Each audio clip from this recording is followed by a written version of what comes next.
Hello मेरे प्यारे बच्चों, आप सभी का स्वागत है हमारे यूट्यूब चैनल आत्मदीप एजुकेशन पर। हम लोग पढ़ रहे हैं नंबर सिस्टम के दो भाग पढ़ लिए हम लोगों ने। उसमें हम लोगों ने पढ़े थे बेसिक कॉन्सेप्ट और कुछ सवाल। अब हम लेकर आए हैं आपके लिए डिविजिबिलिटी रूल पर आधारित क्वेश्चन।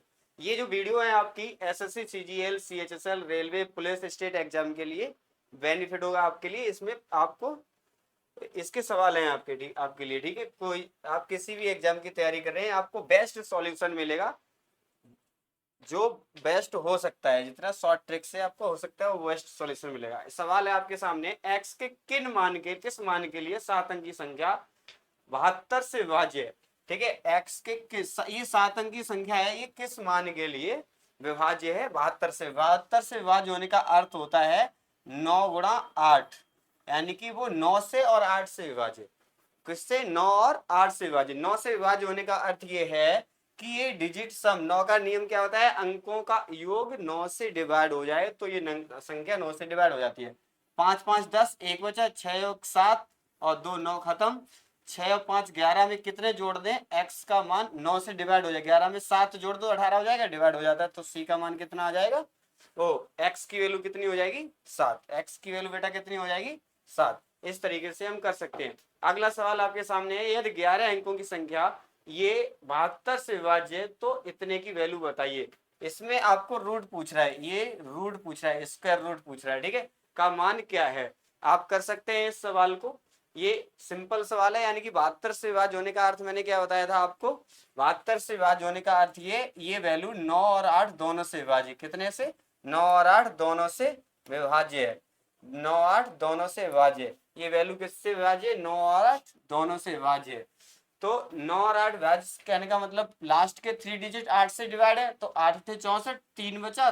कितने जोड़ दे? y की वैल्यू रख दे कि 8 से विभाजित, 3 रख, 2 रख दे पीछे, तो 8 से 32 कट जाएगा, तो y की वैल्यू आपकी कितनी आ गई? 2। y की वैल्यू कितनी आ गई? 2। अब 9 का नियम लगा दो। अगर y की वैल्यू 2 है, अगर y की वैल्यू 2 है तो x की वैल्यू हम आसानी से निकाल पाएंगे ना। तो 7 और 2 9 खत्म, 6 और 3 9 खत्म, 6 5 और 4 9 खत्म, और 8 7 15, 15 और 6 21। 21 में कितने जोड़ दें? 21 और 2 23, 23 में कितने जोड़ दें कि 4 4 जोड़ दो तो 27 हो जाते, जुड़ जाएंगे। तो 5 और 20, 8 दूनी 16, कितने हो गए? 5 और 20, 8 दूनी 16, 36 हो गए। 36 किसका है? 6 का। आप आसानी से कर पाए। किसका वैल्यू है? v की मान कितना आ जाएगा? 6। कितना आ जाएगा इसका? 6। समझ गए होंगे आप लोग। अगले सवाल पे पहुंचते हैं। अगला सवाल हमारे सामने है, यदि n इक्वल टू 9 की पावर 9, यदि n की इक्वल टू 9 की पावर 9 है तो n कितने धनात्मक घनों से विभाज्य है? सवाल सीजीएल में पूछा गया है 2018 में। तो आपसे यदि n इक्वल टू कितने धनात्मक घनों से विभाज्य, धनात्मक घनों से विभाज्य। सवाल में ट्विस्ट है, सवाल की लैंग्वेज को समझना है आपको, ठीक है। अगर आपकी सवाल की लैंग्वेज को समझ गए तो आप आसानी से सवालों को बनाना सीख जाएंगे। सवाल सिर्फ घुमा के पूछता है बस, और कुछ नहीं है। सवाल कोई भी कठिन नहीं पूछता, कोई भी ऐसा सवाल नहीं पूछता कंपटीशन एग्जाम में जो 1 मिनट से ज्यादा समय बीत जाए। बस क्या है, उसका लॉजिक आपको पकड़ना आना चाहिए, उसकी लैंग्वेज को पकड़ना आना चाहिए, ठीक है। तो घनों से विभाज्य ये पूछ रहा है, तो हम क्या करेंगे? अब ये हमें 3 की पावर 3, यानी कि अगर हम इसको ऐसे बना दें कि ऐसे बना दे, 3 की पावर 2 की पावर 9 है, क्लियर। तो 3 की पावर कितने हो जाएंगे? 18 हो जाएंगे, ठीक है। 3 की पावर कितने हो जाएंगे? 18। अब मुझे घन के रूप में बनाना है तो हम इसको इस तरीके से भी तो लिख सकते हैं बेटा, 3 की पावर 3 की पावर 6। कोई दिक्कत? 6 18, बात वही है। अब हमें कितने घनों से विभाज्य है, यानी कि फैक्टर पूछ रहा है, कितने हैं, कितने फैक्टर, कितने गुणनखंड है, ये पूछ रहा है। विभाज्य मतलब कितने गुणनखंड है। और गुणनखंड निकालने के नियम क्या होता है? जितनी भी पावर है उसमें 1 जोड़ दो, वही आपके कितने क्या होते हैं? फैक्टर, यानी कि ऑप्शन नंबर 3। बहुत ही शॉर्ट मेथड है, इससे बेस्ट आपको नहीं मिलेगा, ठीक है। सबसे बेस्ट तरीका है इस सवाल का सॉल्व करने का, सीजीएल में पूछा हुआ है, ठीक है। सवाल आपने आसानी से बहुत कम समय में ही हल कर लिया। आगे सवाल करते हैं। अगला सवाल आपके सामने है, अगर 9 अंक की संख्या इतनी संख्या 72 से विभाजित तो y के अधिकतम मान के लिए इतने की मान क्या है, अंडर रूट में पूछा गया है। ठीक है, under root 4x plus y का मान क्या है। आप आसानी से अभी इस सवाल ऐसे ही एक सवाल किया था, आप लोग आसानी से इस सवाल को सॉल्व कर सकते हैं। सवाल आपके सामने है, अगर 9 अंक की संख्या 72 से विभाज्य, 72 से विभाज्य होने का अर्थ क्या होता है बेटा, 8 गुणा 9 से विभाज्य हो रहा है, 8 और 9 से विभाज्य हो रहा है। ठीक है, 8 और 9 से विभाज्य होने का मतलब ये, आप ये भी जानते हैं कि लास्ट के 3 डिजिट 8 से डिवाइड होने चाहिए। अब कह रहा है कि y का जो मान है ना बेटा, y का मान अधिकतम होना चाहिए। y का मान कितना होना चाहिए, अधिकतम होना चाहिए। अब y का मान अधिकतम कब होगा, आप लास्ट से लेकर चलिए 9, y की वैल्यू अगर 9 रख रहे हैं तो क्या देखो 8 से कट रहा है कि नहीं कट रहा है, चेक करो। 8 8 सत्ते 56, बचे कितने 3, 8 से 32 कट गए, तो y की वैल्यू कितनी आ गई, 9 आ गई। y की वैल्यू कितनी आ गई, 9 आ गई। अब जब वैल्यू 9 आ गई तो 4 और 5 9 खत्म है ये, और 7 और 2 9 खत्म है, ये तो 9 पहले से ही खत्म है, तो 8 और 1 9 खत्म है। 5 में कितना जोड़ दे 9 हो जाए, तो 4 जोड़ दो, x की भी वैल्यू मिल गई, तो मैं दोनों वैल्यू मिल गई, x की वैल्यू कितनी मिल गई 4, 4 चौक 16 और 9 कितने हो गए 25, 25 अंडर रूट कितना आंसर आ गया 5। है ना सिंपल, है ना सिंपल, इससे ज्यादा आसान क्या हो सकता है। सिंपल है, आसानी से कर लेंगे कि डिविजिबिलिटी रूल आपको अच्छे से पता है, और आपको नहीं पता तो मैंने एक वीडियो बनाई है इस पे डिविजिबिलिटी रूल पर आधारित, पूरी आप वीडियो देख सकते हैं पीछे, हम पूरी प्लेलिस्ट बना देंगे आपके लिए, प्लेलिस्ट में जाकर आप देख सकते हैं। ठीक है, अगले सवाल पे पहुंचते हैं। सवाल हमारे सामने है, देखो मैंने सीपीयू एसआई में पूछा गया प्रश्न है, सभी सवाल टीसीएस में जो पूछे गए हैं वही सवाल लगाए हुए हैं आपके लिए। ठीक है, आपको अगर ये पढ़ लेंगे उसके बाद आपको बार बार पढ़ने की जरूरत ही नहीं पड़ेगी नंबर सिस्टम को, इधर उधर से बार बार पढ़ने की, एक बार पढ़ लीजिए आप पूरा आपका तैयार हो जाएगा। ठीक है ना, सभी कॉन्सेप्ट में एक एक कॉन्सेप्ट करके एक वीडियो, एक कॉन्सेप्ट के लिए एक वीडियो पूरी हम बना देंगे, आप आसानी से उसको पढ़ के जाइए, आप आसानी से उस सवाल सीख जाएंगे, बार बार पढ़ने की कोई आवश्यकता नहीं है। 1000 से कम कितनी प्राकृतिक संख्या 5 या 7 से विभाज्य लेकिन 35 से नहीं। ठीक है, कितना अच्छा सवाल है। ठीक है, ऐसे सवाल बहुत ज्यादा आते हैं एग्जाम में। 1000 से कम कितनी प्राकृतिक संख्याएं हैं जो 5 या 7 से तो विभाज्य है लेकिन 35 से विभाज्य नहीं है, लेकिन 35 से विभाज्य नहीं है। ठीक है ना, करिए आप सवाल, इस सवाल को।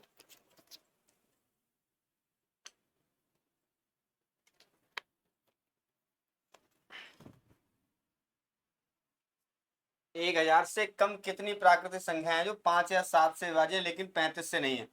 1000 से कम की बात कर रहा है, तो अगर मैं 5 से विभाज्य है कहने का मतलब 5 दूनी 10, लेकिन ये 2 से तो ये 1000वीं संख्या जुड़ गई, कम होनी चाहिए, कम होनी चाहिए तो एक कम कर दो, अगर इससे एक कम होगी तो 1000वीं जगह घट जाएगी, कहने का मतलब 199 संख्या रही होंगी। सही है ना, समझ गए ना, 5 से विभाज्य कितनी रही होंगी 199।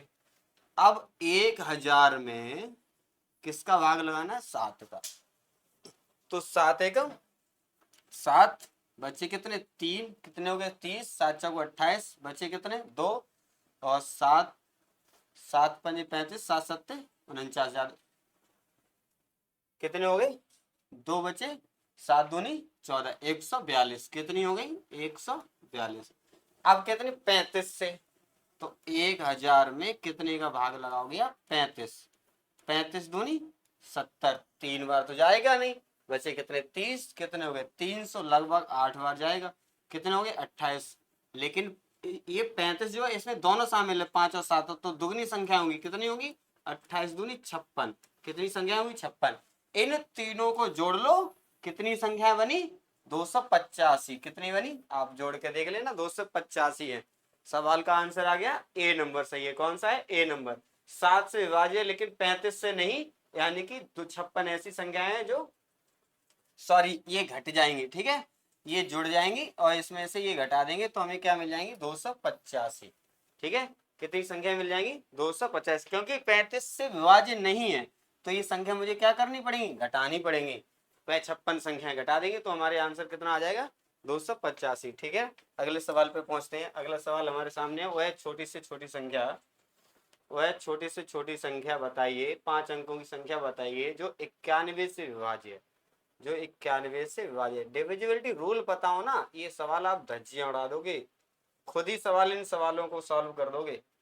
जरूरत नहीं है बार बार पढ़ने की, एक बार पढ़ लो बस, कहानी खत्म सवालों की। वह छोटी से छोटी 5 अंकों की संख्या होगी जो 91 से विभाज्य। अब आपको डिविजिबिलिटी रूल पता होगा तो आसानी से कर पाएंगे। 13 × 7, इतना तो बेसिक पता ही होगा, ये फैक्टर कर लेते हैं। 13 × 7। अब कह रहा है वह छोटी से छोटी संख्या, इसमें छोटी से छोटी पकड़िए, पहले ये वाली पकड़िए आप। तो इसमें 7 का या 13 का रूल लगाइए। रूल नहीं तो 7 का डिवाइड तो लगा सकते हो आप डायरेक्टली। 7 एकम 7, ज्यादा बड़ी संख्या तो है नहीं। 7 एकम 7 बचे कितने, 3। 7 चौक 28 बचे कितने, 3। फिर 7 चौक 28, अब कितने बचे, 2। 7 त्यों 21, कट गई पहली संख्या। ये देखो सबसे छोटी है, यही कट गई तो बात खत्म हो गई यहीं पर, क्योंकि क्या है, सबसे छोटी होनी चाहिए, ये तो अपने आप बड़ी है, डिवाइड हो ही जाएगी तब भी नहीं होगी है। ठीक है, तो ये आंसर आपका सी नंबर बिल्कुल सही है। वो है छोटी संख्या 5 अंकों की जो 91, 13 × 7, 7 का हमने भाग लगा के देख लिया। ठीक है, आगे सवाल पे पहुंचते हैं। सवाल आपसे CHSL में पूछा गया था 2020 में। ठीक है, अगले सवाल पे पहुंचते हैं। अगला सवाल आपके सामने है, CHSL में ये भी पूछा गया है 2020 में। सभी सवाल हमने TCS के जो पूछे गए प्रश्न है वही लगाए हैं आपके लिए, जो आपको आसान बनाएगा आपके लिए। गणित, गणित से डर खत्म हो जाएगा आपका। निम्न में से कौन सी संख्या 2, 5 और 10 से विभाज्य है। और आप ये मत सोचो कि हमने ये CGL या CHSL के सवाल लगाए हैं। अगर आपने ये सवाल लगाने सीखे तो आप छोटे मोटे एग्जाम जो स्टेट लेवल के एग्जाम होते हैं उनके सवाल तो आप आसानी से खुद ही बना लोगे, अगर ये सवाल करने सीखे तो। सही है ना। निम्न में से कौन सी संख्या 2, 5 और 10 से विभाज्य है। 2, 5 और 10 से विभाज्य होने का अर्थ देखो, जीरो पीछे होना चाहिए। इसमें जीरो नहीं है, इसमें जीरो नहीं है, इसमें जीरो नहीं है, एक ही नंबर है। कितना सर, और ये हमने 5 से अपने नहीं बनाए हैं सवाल, SSC CHSL ने पूछा है शिफ्ट 1 में 18/3/2020 में। ठीक है ना, ऐसे सवाल भी एग्जाम पूछ लेता है। अगर आपको रूल पता है ना तो आप आसानी से सॉल्व कर लोगे सवाल को, कुछ है ही नहीं सवाल में। आगे सवाल पहुंचते हैं। अगला सवाल आपसे पूछा गया है, अगला आपसे सवाल पूछा गया है, यदि संख्या 1005 x4 8 से पूरी तरह विभाज्य है तो x के स्थान पर सबसे छोटा पूर्णांक क्या हो। सबसे छोटा पूर्णांक पूछा है, तो n में सबसे छोटा आपको क्या दिख रहा है, जीरो दिख रहा है। तो अगर यहाँ पर जीरो लगा दिया जाए तो पीछे के 3 अंक 8 से डिवाइड है कि नहीं, ये चेक कर लो। 8 6 48, 2 बचे, 8 3 24, कहने का मतलब कट गया। ऑप्शन नंबर डी बिल्कुल सही है। ऑप्शन नंबर डी बिल्कुल सही है। डिविजिबिलिटी रूल पर आधारित क्वेश्चन हम लोग कर रहे हैं। ये सवाल आए हुए सवाल हैं सभी, ऐसा तो नहीं है हमने खुद बना लिए है, सभी सरल सवाल हैं, आप आसानी से सॉल्व कर पा रहे हैं। ठीक है,